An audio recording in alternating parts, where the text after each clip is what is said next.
Morning, guys. Welcome to Coffee Chat. Mm, savor it, savor it. You gotta smell the coffee, then you gotta blow on the coffee, and then you gotta mm-hmm, sip that coffee. You gotta be like a coffee connoisseur. Now, reason I did it like that is because when my firstborn son was a real little lad, his grandfather would do that with him. He'd say, "Oh, you gotta smell the coffee, and then you gotta," and just made a big song and dance out of having just a sip of coffee. So the kid grew up kind of kind of couldn't wait till he could have his coffee and stuff like that. Anyway, now he's a dad himself with little ones, and so big changes. Life changes, guys, so fast like that. You gotta enjoy the little moments of it because before you know it, bang, they're gone. And you look back and you wish, why, oh, why didn't I just, I don't know what it is, but time just slips through our fingers so fast. And guys, just savor it. Just really enjoy it. That's what I'd say. Now, having said all that, I've been reading some articles today that have really got my interest. I'll tell you what. Now, this first article is about how Germany, of course, is selling off, all of this Bitcoin. Still have about 13,000 plus Bitcoins to sell, 700 and some $1 million worth of Bitcoin to sell. Meanwhile, now get this. The ETFs, all these Bitcoin ETFs, boy, are people coming in like crazy and they're just buying it up like no tomorrow. Yep. And I'll put a link to the article right in here so you can read it. But that just says everything, guys. Come on, do you think that by chance it just so happens that Germany has, tens of thousands of Bitcoin to dump on the market and cause the price to be suppressed and drop way, way down? And these big time whales going out there and buying up the ETFs like crazy, getting it on the cheap. Guys, you couldn't make this up as far as I'm concerned. It's absolutely colluded. I wouldn't doubt it one bit. It just seems too, perfect timing, wouldn't you say? That's what I look at it as. Wow. Anyway, guys, this is how these markets go, and we've seen manipulation in them before, absolutely for sure. And right now, what do we see in big time in this? We're watching the S&P just go on an absolute tear as well, and it's a melt up for sure. And get this, you want to see a disconnect? Housing prices are starting to drop because of the flood of homes on the market. Now, why do you think? Do you think all these people that were locked into their 30-year mortgages with 2 and 3%, and that decided, oh, now's the best time to sell and go move and get into another house when the interest rates are at like 6, 7, 8%? Not in your life, guys. People are selling homes because they can't afford to live in those homes anymore, and you're seeing a record number. Now, yes, some people are moving, obviously. Some people have retired, then there's estate sales. There's all kinds of reasons. But you're seeing a lot of people putting houses on the market because they can't afford the mortgages. And on top of that, foreclosures in various areas around this country are literally going absolutely crazy. And if I don't know if you guys watch I Allegedly Dan, but Dan's always on there because he's got these real estate friends, right? And he's always on there talking about the California market and how the foreclosures are just out the door. They can't even keep up with the amount of demand from all these banks and various institutions having these guys go out there and do these foreclosures. And Dan's actually got in the car. I watched one where he was in the car with the guy, and the guy was literally he had about 8 foreclosures to do, and even while he's on the car, phones are coming ringing in, and requests for doing more of them on the same day are coming. That's wild right there. But boy, I'll tell you, does that not show you the state of the broader economy? And yet, are we not seeing a big time market disconnect? We are. Guys, I have said this, I have thrown this out there constantly. Don't kid yourself. It is a game. You got all these people talking about, oh, a crash. Yes, a crash is eventually coming. I absolutely believe that. But guys, before that day comes, they are going to literally turn this engine on and spend every drop of fuel they possibly can. They're going to print it like crazy.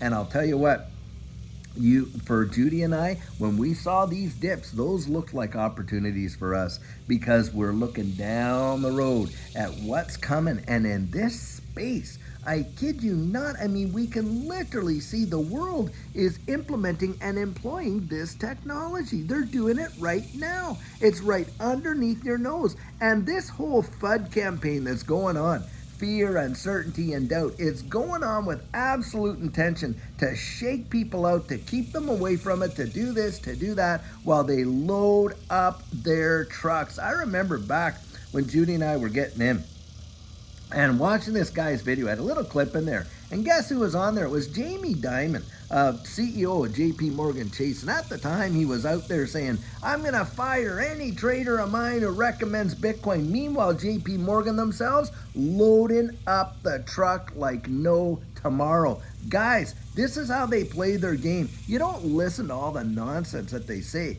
You watch what they do. And the thing is this. In this digital asset space, they really can't hide their tracks that great, can they? Why do we know that? Well, because the open ledgers, we can see the whale wallets, and we can see the accumulation. And get this, guys, in this last dip, whales picked up hundreds of millions of dollars worth of XRP. Yep, and that has to tell you something. I'll tell you what, when you think of that, and you think of all these whales putting hundreds of millions of dollars out there to purchase XRP on the dips. What does that tell you about what's coming down the road? You think they're doing it because they want to lose 50 million? Oh yeah, let's just get it in there so we can lose another 50. Not on your life, guys. I'm telling you what, we can see it right there. The handwriting is on the proverbial wall, right? That's how I look at it. Meanwhile, guys, when you really think about it, it's absolutely sick how these people run, because that shows you they have no concern whatsoever about how it affects the average guy, right? Because who pays the payday ultimately at the end of the day? Do you think that it's the guys sitting up there on Capitol Hill, that they're the ones going to take care of all the trillions of dollars that are being, printed here by the federal? Do you think they even think twice about that? No, they don't. In fact, Alan Greenspan, and I quoted this on the Turning Point just a little bit there, back there, when he was, the chairman of the Federal Reserve, he was coming and said, look, the U.S. government's never going to default on any of its obligations. Why? Because it can print money at will. That's why. That's what they're doing. But who does it really harm? Well, it mortgages our future, mortgages our children's future, mortgages our grandchildren's future, and it's literally by destroying the purchasing power of our currency. It's absolutely a form of taxation because they're taking money out of our pockets by the fistfuls, guys, and we've literally seen it. How about those viral TikToks where someone showed the grocery bill a couple years back, and then they showed it just today, just recently, not today, just recently. And anyway, they were showing the exact same products that they had bought a couple of years ago, and the difference was hundreds of dollars more for the same goods. And of course, it creeps up on you, doesn't it? Because, can of corn, can of corn was, let's say it was 68 cents. Well, now, then it becomes 88 cents. Then it's $1.08. And all this. And because it's small increments, you're not really thinking about it until you actually load up a cart full of groceries and realize everything in there has cost you, $1 or $2 each more. And boy, does that make an impact. And on top of that, this is why we're seeing people that have lost jobs. We're watching the industry losing jobs. These guys that are pulling all these stunts, they're literally causing the middle class to be evaporated. And it's a consolidation of control. That's what I genuinely believe. And one way, a person can insulate themselves, believe it or not, is to get out there and invest in assets that have the potential of being a safe haven. And Larry Fink himself came out and said, and Larry Fink being the CEO of BlackRock, 13 trillion under management or something like that, came out and said that, hey, these digital assets can represent a flight to safety just kind of like gold and silver can. And so what do? They throw all the FUD on it that they possibly can so that it scares people away from doing it. Now that's done with intention, guys, right there. Wow. And this is where you just got to keep your thinking cap on. That's why I'm out here every morning. Guys, I'm bringing you the facts. I'm bringing you the goods. I'm showing you the evidence of what's happening. And I'm doing it because I want you to make it. I'll tell you what. I want each and every one of you to absolutely make it. Now, I get criticized all the time of being too enthusiastic, too positive, too this, too that. Well, I'll tell you what. There's already, you got a bag full of naysayers, that's for sure. You ought to have one cheerleader in the pack, don't you think? And so for me, I have no problem. They want to throw that at me, go right ahead. Because guys, I'll tell you what, proof is in the pudding. When you've lived it and you've been there and you've watched it happen, I'll tell you what, it will change your perspective in a massive way. I know a lot of you out there, you have not yet seen a bull market in this space and you're waiting on one. And you've been stacking, you've been accumulating. Well, guys, I'll tell you what, for every bear market in history, since markets began, since the Dutch invented them, by the way, for every bull market, there has been a bear market. Well, for every bear market, there has been a bull market. And ask yourself this question right here.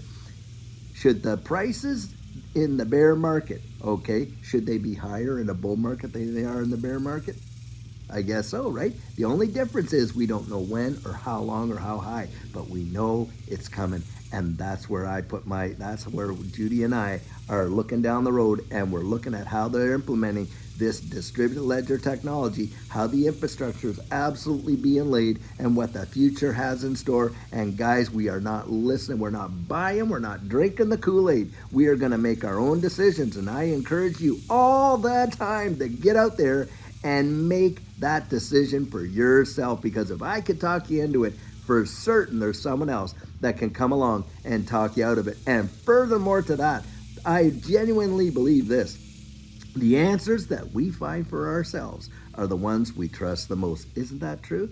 Yep, that's usually how it goes. I can share my convictions with you guys for certain, and you've heard me say this, but I can't give you the confidence that goes with them. That's where you do your own digging, and that's where it comes up, and I have no issues. Guys, listen, when you're hearing me right now, and on all my videos, you're getting my 100% biased opinion. Make no bones about that. And yep, I am enthusiastic, but it's because of the convictions that I hold and the confidence that I've got in here. You go out there and you determine whether it's for you or not. I'll tell you what, right there. Guys, big things are happening in a major way in this space, and you can see the proverbial handwriting right on the wall. And I'll tell you what, guys, until later on when we have a fabulous video for you, I pray you have a great one and take care.